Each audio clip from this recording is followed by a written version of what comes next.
What's up, everybody? Welcome back to an all-new Brent Watches Crusade for the first time. My name's Brent. I'm watching Crusade for the first time today. I'm on episode number, what is this, 9? Episode 9 of 13, The Path of Sorrows. My prediction last week is this one would be like the episode from Stargate called Fair Game, where members of the crew have to basically relive past traumatic events, things that make them really sorrowful.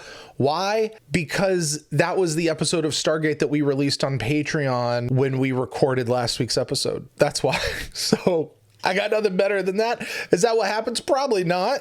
But hey, we'll find out here together in just a moment. Hey, while you guys are here, be sure to like, subscribe, share. And if you want more of what we do here, you want the full unedited versions of this, you want Jeff's reactions, you want to find out how you can be invited to the live recordings when Jeff and I get together, all that sort of stuff, head over to our Patreon page, patreon.com/Babylon5First, where you'll be able to find out more about that over there. All right, why don't we go ahead and jump into this episode, The Path of Sorrows. Anything yet? Dureena. How about you? Galen. Good. We're back to these guys. Oh, right. I found a way in a half. And I Eilerson. guess I just forgot to tell you. Look, I don't care what your sources say about this being a place of healing.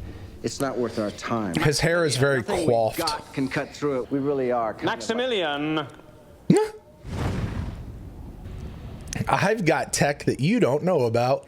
Now that I have your attention, be a good fellow and humor me. What did it say again? Precisely?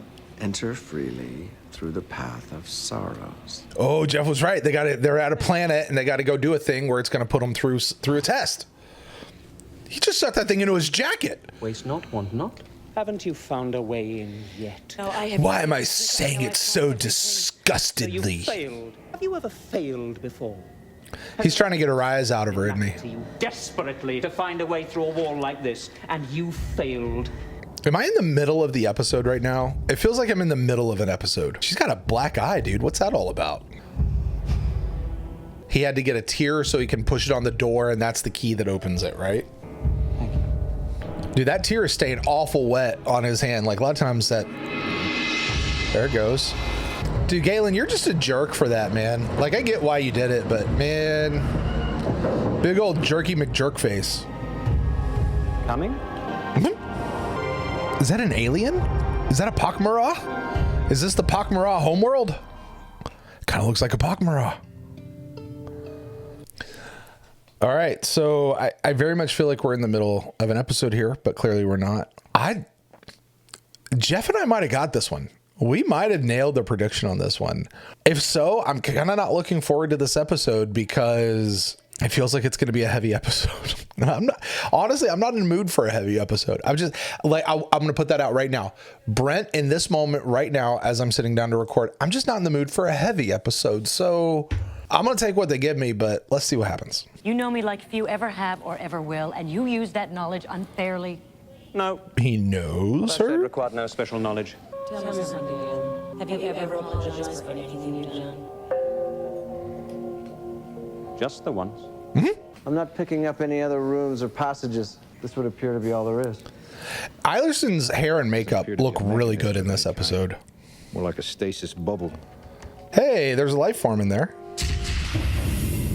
Is this when he was alone and wait, is that a shadow ship?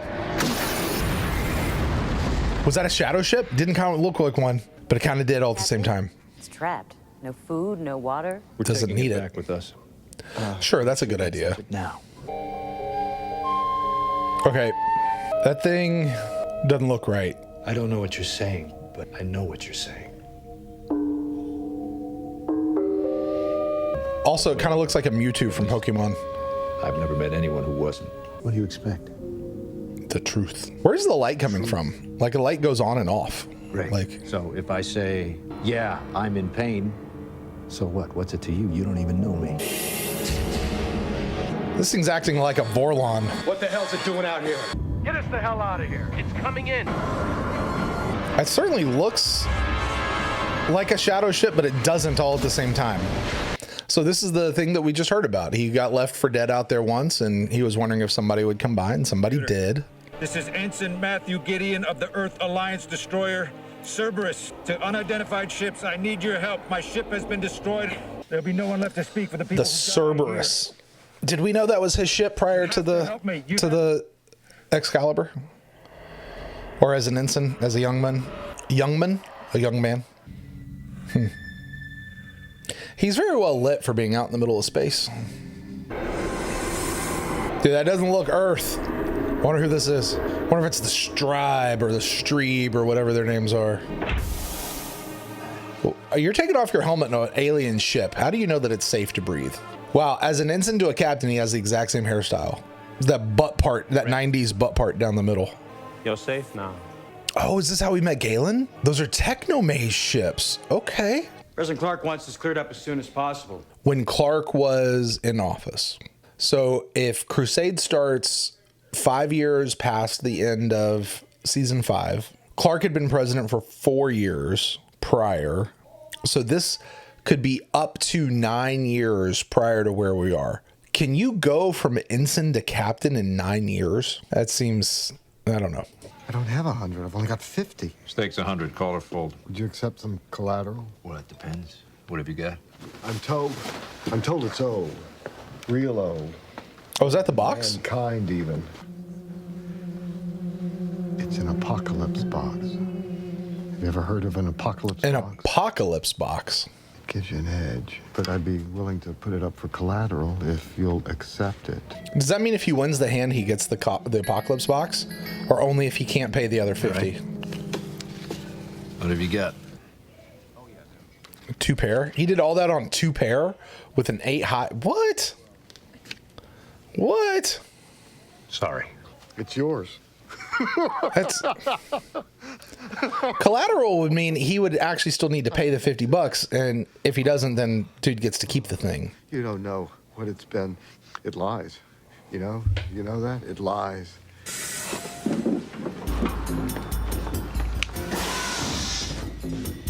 Did he just die? Like, he left all his chips right there. Somebody's going to take that. I'm free. There's no other way out. Mm-mm. You pulled that out of me. Okay. Now you know about the box and my ship. What's next? Blackmail? Selling the information to others? What? Nothing. Is this like, let's go back and see where people came from Anyone behind? on a clip show, but not a clip show? Bringing that one up again. Talks about it. Okay, I need this episode to start picking up. I gotta be honest. I'm like, okay, like, what are we doing here? Where are we going? Like, in many ways, it feels like it's very just padding right now. Like, things are very slow moving in this episode right now. It's good. It's just slow. Are you in any pain? Some of the top people in the Corps are coming here to oversee the final stages of the war. So most of the psychopaths... Is this the Telepath War? Protective duty. In their absence, I need someone... Okay, if this is the Telepath War, the Telepath War is going to happen sometime within the last 5 years. Matheson is here as a telepath, not in uniform. So that means within the 5 years, or at some point, somehow, he enlists and he rises to the rank of lieutenant commander, or commander, second in command. Sure, he could have been in Earth Force and then stayed out and then jumped back in. Like, I guess that's possible, but the timelines on some of this stuff isn't working for me. And I believe that you are... Are we going to see Bester? Does Bester come in here? I'll do my best, sir. Funny, isn't it? An organization of telepaths and no one's allowed to think for themselves. I know it's wrong to murder, and that's what you and the Resistance have been doing. Are we going to see Byron? Show me Byron. Show me Byron. Show me Byron. Show me Byron. Show me Talia. Even slipped into a few files I'm not authorized to see. Thought I'd go in and prove you wrong. If you help them, my death and the death of everyone who follows me will be on your hands. No. There's nothing I can do. Then don't do anything. You asked if I ever had dreams about life outside the Corps. Ever since I was a little kid, I wanted to be in Earth Force, to be on a starship. See, doesn't sound like he's been in Earth Force before this moment. But they don't let telepaths in the regular military. Also a good reason why he's not been in the military yet. There's always something we can do. So inside of 4 years, 5 years, probably a lot lower than that, he's become second in command of one of the major starships. I'm just not buying it. Feels like they should have a seatbelt on. Your dreams. Is that supposed to be the end of the telepath war then? I've never told anyone. I'm so ashamed. I know you. We've met before. What you are doing to the others. And we are going to have a little talk, you and I. Sure we are. But it will be very slow. Every story. I know what you are. You leech off other people's emotions. You batten off sorrow and pain the way an insect feeds on the blood of others. Tell me, what sustains you? What sustains you? I'm not afraid of it. I must forgive. Who? There is no plan. Oh, who's this? With your picture and a microtext dot in the middle, which will say, center of the universe. I am here. A microtext dot. That sounds pretty neat. I refuse to accept a universe that would choose to take you away from me now that we've found each other. How improbable was it that we should meet and fall in love? Aww. And spend even this short time together, Galen. Yes. You have made me happy. When skies are gray. You must learn one day to forgive God for his decisions. But Galen doesn't believe in God. If there is a purpose, kiss me goodnight. Kiss me, you fool! Kiss me. That's how he went in for it. He went in open mouthed. Damn you for raising it up before me. And she died because someone, somewhere decided that she deserved to die, and she did not. That's not the case. She did not. That's not always the case. People don't die because they deserve. You hang on to stuff like that, man. It'll eat you up. It'll eat you up, spit you out, tear you down. Last night, I slept right through. First time in years. Same here. Why? Because they somehow got resolution to their issues? To travelers. Someone who would never know our names, never judge, never condemn, only forgive. And leave the rest to whoever came in the door to get better or walk away. Maybe. We should go. They'll be waiting. We received a message for you a little while ago. It says your name and the word love. The rest of it just got lost in static. After I am gone, I will call to you, say your name, and send you a message, and you will know I was right. How do they know that it was for Galen? It just has his name in the message. It could be to Gideon, somebody talking about Galen, right? He just left that thing on the floor. He didn't want to hear it. Didn't want to hear it. All right, so this is an episode I feel like I'm probably going to catch a lot of flack for. This episode has all the hallmarks of an episode that is very well thought of in the fandom that a lot of people like, and I found it very boring. I really did. It was so slow, and they talked with a lot of pauses. You know what this episode really could have used? A truncate silence button.